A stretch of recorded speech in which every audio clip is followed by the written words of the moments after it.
दोस्तों स्वागत है आपका आपके अपने चैनल टेक्निकल दिलसाद में। अगर आप प्ले स्टोर से IPPB मोबाइल को डाउनलोड करने का प्रयास कर रहे हैं तो आपको प्ले स्टोर में अगर IPPB मोबाइल नहीं दिख रहा है और अगर दिख भी रहा है तो आपके सामने ये एरर आ रहा है, your device isn't compatible with this version. अगर ये एरर आ रहा है तो आपको क्या करना है, इस एरर को आपको कैसे फिक्स करना है और कैसे आपको इंडिया पेमेंट पोस्ट बैंक में अपडेट आने के बाद लॉग इन करना है। क्योंकि हाल ही में कुछ दिन से इंडिया पेमेंट पोस्ट बैंक में एक अपडेट आई है, जिसके बाद अब यहाँ पर इंडिया पेमेंट पोस्ट बैंक में रजिस्टर करने का या फिर लॉगिन करने का जो तरीका है पूरा चेंज हो चुका है। और कुछ मेरे भाइयों को प्ले स्टोर पर IPPB मोबाइल ऐप नहीं दिखाई दे रहा है और अगर दिखाई दे भी रहा है तो इस तरीके का एरर आ रहा है। अब ये जो एरर है क्यों आ रहा है, कैसे आप इस एरर को फिक्स कर सकते हैं, ये हम इस वीडियो में स्टेप बाय स्टेप सीखने वाले हैं। और इस वीडियो में मैं आपको इस एरर को फिक्स करने का बिल्कुल प्रॉपर सही तरीका बताने वाला हूं। बस आपको इस वीडियो को लाइक करना है और आप मुझे कमेंट में ये जरूर बताइएगा आपको इंडिया पेमेंट पोस्ट बैंक में प्रॉब्लम कब से आ रही है, कब से आपको प्ले स्टोर पर ऐप नहीं दिख रहा है। ये सब आप मुझे कमेंट में बता सकते हैं। जो भी आपको प्रॉब्लम आ रही है सब कुछ आपको मुझे कमेंट में जरूर बताना है। मैं आपके कमेंट पढ़ूंगा, आपकी प्रॉब्लम को समझने का मैं प्रयास करूंगा। ये है टेक्निकल दिलसाद यूट्यूब चैनल, भरोसा आपका, जिम्मेदारी हमारी। और प्ले स्टोर में आपको IPPB मोबाइल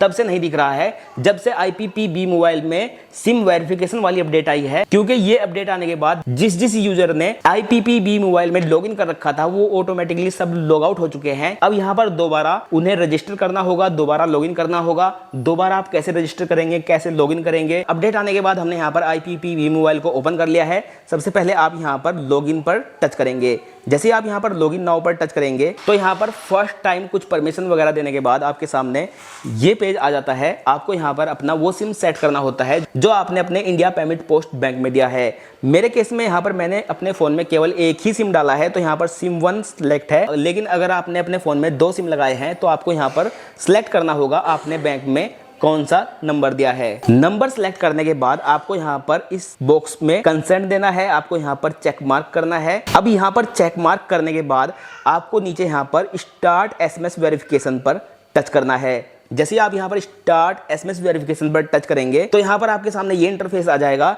इस दौरान IPPB मोबाइल आपके नंबर को वेरीफाई करेगा और आपका नंबर पर इतने पैसे जरूर होने चाहिए जिससे आप अपने फोन से मैसेज भेज पाएं।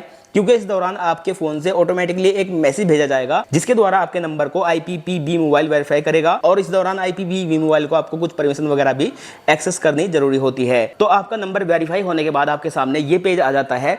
आपका जो नंबर है वो ऑटोमेटिकली यहाँ पर आपको दिखाई देता है। अब आपका नंबर वेरीफाई होने के बाद आपको यहाँ पर अपना इंडिया पोस्ट पेमेंट बैंक का अकाउंट नंबर डालना है। अकाउंट नंबर डालने के बाद आपको यहाँ पर इंडिया पोस्ट पेमेंट बैंक का कस्टमर ID डालना है। कस्टमर ID डालने के बाद आपको यहाँ पर अपना वो डेट ऑफ बर्थडे डालना है जो आपने बैंक में दिया है। अब यहाँ पर तमाम डिटेल डालने के बाद जैसे कि आपका मोबाइल नंबर ऑटोमेटिकली एप्लीकेशन ने वेरीफाई कर लिया है, आपने यहाँ पर अपना अकाउंट नंबर दिया, उसके बाद आपने यहाँ पर कस्टमर ID दिया, उसके बाद आपने यहाँ पर अपना डेट ऑफ बर्थडे दिया।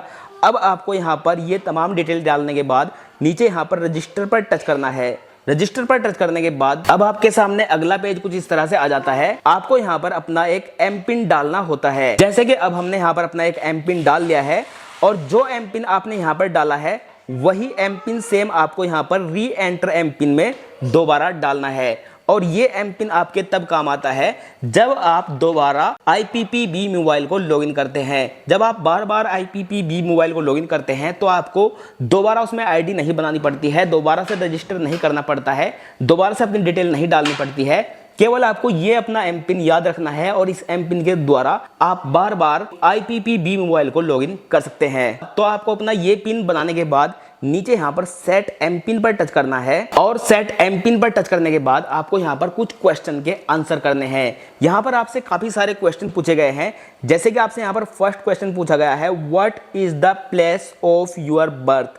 आपको यहाँ पर इसका आंसर देना है। जिस जगह आप पैदा हुए हैं उस जगह का आपको यहाँ पर नाम लिखना है। अब यहाँ पर आपको उस जगह का नाम लिखने के बाद जिस जगह आप पैदा हुए हैं, फिर यहाँ पर आपको नेक्स्ट क्वेश्चन पूछा जाएगा, what is the first school. आप जिस स्कूल में पहली बार गए हैं आपको यहाँ पर उस स्कूल का नाम लिखना है। और अब यहाँ पर उस स्कूल का नाम लिखने के बाद जिस स्कूल में आप पहली बार गए हैं फिर आपको यहाँ पर अगला क्वेश्चन दिया गया है। अगला आपसे यहाँ पर सवाल पूछा गया है, what is the name of your favourite friend. आपको यहाँ पर सबसे अच्छे दोस्त का नाम लिखना है। और यहाँ पर अपने दोस्त का नाम लिखने के बाद अब आपसे अगला क्वेश्चन पूछा गया है, what is the name of your favourite teacher.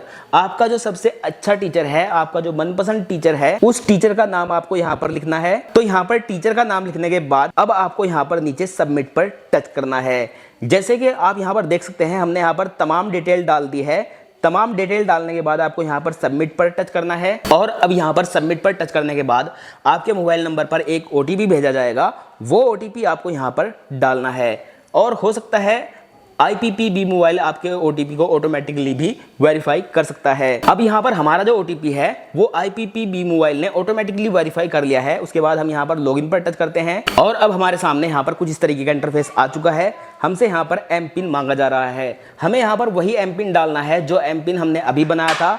तो वो MPIN हम यहाँ पर डाल लेते हैं। तो अब हमने यहाँ पर अपना MPIN डाल लिया है और MPIN डालने के बाद आपको थोड़ा सा वेट करना है। उसके बाद आपके फोन में कुछ इस तरह से IPPB मोबाइल लॉगिन हो जाएगा और IPPB मोबाइल नए तरीके से इसी तरह रजिस्टर होता है, इसी तरह से पहली बार लॉगिन होता है। बाद में जब आपको लॉगिन करना पड़ता है तो आप MPIN के द्वारा लॉगिन कर सकते हैं। अब बात कर लेते हैं IPPB मोबाइल में ये अपडेट आने के बाद प्ले स्टोर पर कुछ भाइयों को ये क्यों नहीं दिख रहा है, क्योंकि ये जो प्रॉब्लम है सभी के लिए नहीं है। ये प्रॉब्लम किसी किसी को आ रही है। प्ले स्टोर पर IPPB मोबाइल या तो दिख ही नहीं रहा है, अगर दिख रहा है तो इस तरीके का एरर आ रहा है, your device is compatible with this version. अब यहाँ पर इसका मतलब ये है, ये जो एप्लीकेशन है ये यहाँ पर आपके फोन के लिए अवेलेबल नहीं है।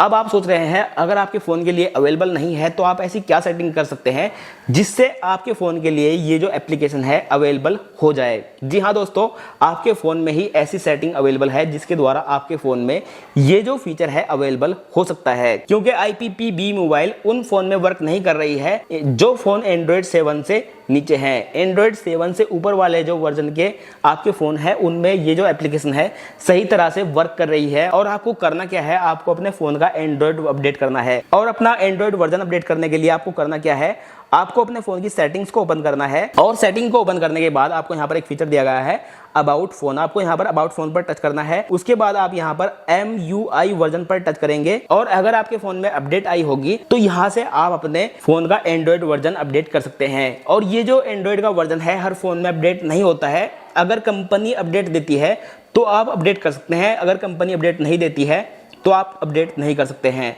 तो हो सकता है अगर आपके फोन में एंड्रॉइड की अपडेट आई है तो अपडेट करने के बाद आप आसानी से अपने फोन में IPPB मोबाइल का यूज कर सकते हैं। अगर आपका एंड्रॉइड वर्जन कम है तो एंड्रॉइड वर्जन को अपग्रेड करने का एकमात्र यही तरीका है, आप अपने फोन की सेटिंग से अपने एंड्रॉइड वर्जन को अपडेट कर सकते हैं। लेकिन अगर कंपनी अपडेट देती है तो, और अगर आपके फोन की सेटिंग में एंड्रॉइड अपडेट नहीं आई है तो आपको फोन ही चेंज करना पड़ेगा। क्योंकि जो पुराने एंड्रॉइड वर्जन है उनमें सिक्योरिटी रीजन के कारण अब IPPB मोबाइल वर्क नहीं कर रहा है, उनसे IPPB मोबाइल को हटा दिया गया है। और IPPB मोबाइल के अलावा और भी बहुत से ऐसे एप्लीकेशन हैं जो कि पुराने फोन में वर्क नहीं करते हैं। इसलिए अगर आपका फोन ज्यादा पुराना है तो आपको IPPB मोबाइल यूज करने के लिए नया फोन लेना ही होगा।